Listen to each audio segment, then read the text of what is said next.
नमस्कार श्रोते हो. सर्व दत्तभक्तांना माझा नमस्कार. श्री हरिभाऊ जोशी नेटुरकर भाऊ महाराज लिखित श्रीपाद श्रीवल्लभांचे संक्षिप्त चरित्रामृत आपण ऐकत आहात. मागील व्हिडिओत अध्याय 14वा आपण श्रवण केलात. या व्हिडिओत अध्याय 15वा आपण श्रवण करावा ही विनंती. पुन्हा एकदा सर्वांना नमस्कार. श्रीपादराजम शरणम प्रपद्ये. अध्याय 15वा. श्री दंडीस्वामींचे कुकुटेश्वर येथे आगमन. शंकरभट्ट व गुरुचरण जगन्नाथपुरीला आले. तेव्हा दंडीस्वामी 108 शिष्यांसह आले होते.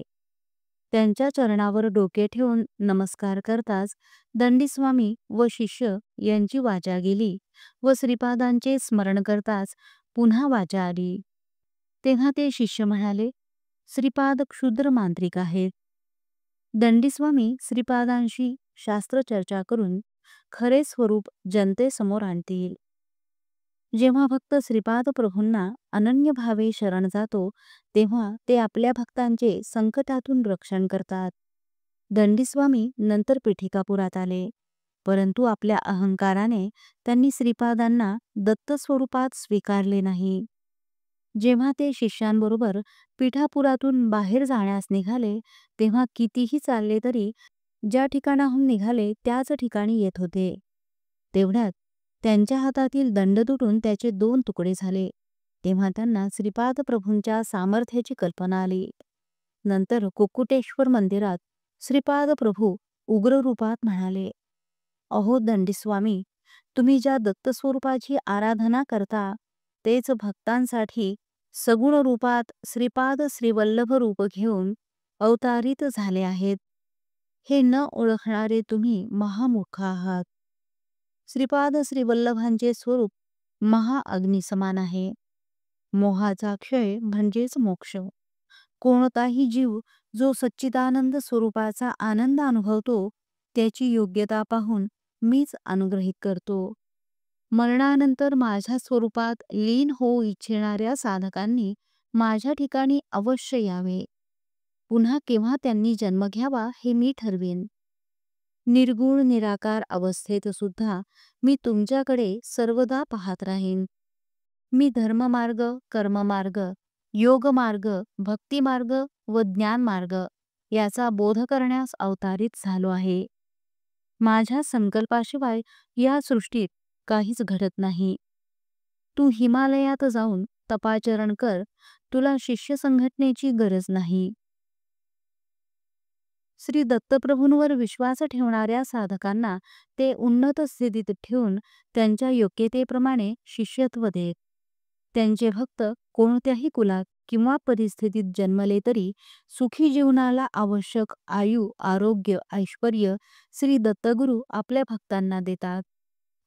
जन्मांतरीची कर्मबंधने तोडून उन्नत स्थितीत ठेवणे ही त्यांची सहज लीला. एकदा श्रीपाद प्रभू म्हणाले, राहू ग्रहाचे बळ नसल्यामुळे जीवांना अनेक संकटांना तोंड द्यावे लागते आणि त्यांना बंधनात असल्याचा अनुभव येतो. यालाच काही लोक कालसर्पयोग म्हणतात. या प्रकारे येणाऱ्या संकटांचे निर्मूलन कसे करावे कोणी जाणत नाही.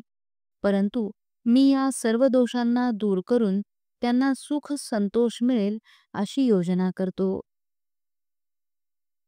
ज्योतिषशास्त्राप्रमाणे भक्तांच्या पत्रिकेतील शुभ फल देणारे एकमेव श्रीपाद प्रभू. गुरुचरण, कृष्णदास व शंकरभट्ट श्रीपाद प्रभूंच्या सन्मुख बसले होते. गुरुदत्त नावाचा ज्योतिषी श्रीपाद प्रभूंच्या दर्शनास आला. मी ज्योतिषाला विचारले, ज्योतिषशास्त्रात सांगितलेले फळ खरेच असते काय? ते म्हणाले, होय, पण श्रीपाद प्रभू आपली भाग्यरेखा बदलू शकतात. भक्ताची तीव्रता श्रीपाद प्रभूंना हेलावते व योग्य उपाय सांगण्यास प्रेरित करते. श्रीपादांच्या हृदयातून उमलणारे प्रेम, करुणा कर्मदेवतेच्या शक्तींना निस्तेज करते. श्रीपाद प्रभू चैतन्य स्वरूप आहेत.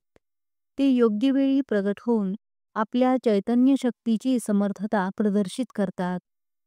सत्कर्म केल्याने सुख व दुष्कर्म केल्याने दुःख प्राप्त होते. पूर्वजन्माचे दुःख आपला पाठलाग करते. सद्गुरूंच्या कृपेने आपण त्यापासून मुक्त होतो. श्रीपाद प्रभूंच्या महासंकल्पाने ग्रहांचे फलित ठरविले जाते. पिठापुरात नरसिंह वर्मांच्या घरचा सेवक एकदा असंबद्ध बोलू लागला. श्रीपाद प्रभू त्याला घेऊन स्मशानात गेले व औदुंबराच्या वाळलेल्या फांदीचे त्याच्या हातून दहन करविले. तेव्हा त्याची सुटका झाली. श्रीपाद प्रभू म्हणाले, त्याची मी ब्रह्मराक्षसाच्या तावडीतून सुटका केली आहे. श्रीपादांना देश काल त्यांच्या इच्छेप्रमाणे बदलता येतो. एकदा श्रेष्ठींच्या देवाला नारळ फोडताना स्वतः श्रीपादांनी तो नारळ फोडला. त्या नारळाचे त्यांनी तुकडे केले.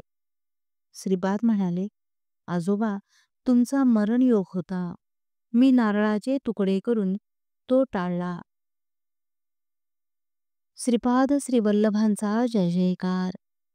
अध्याय 15 समाप्त. यानंतरच्या व्हिडिओत अध्याय 16 आपण श्रवण कराल. नमस्कार.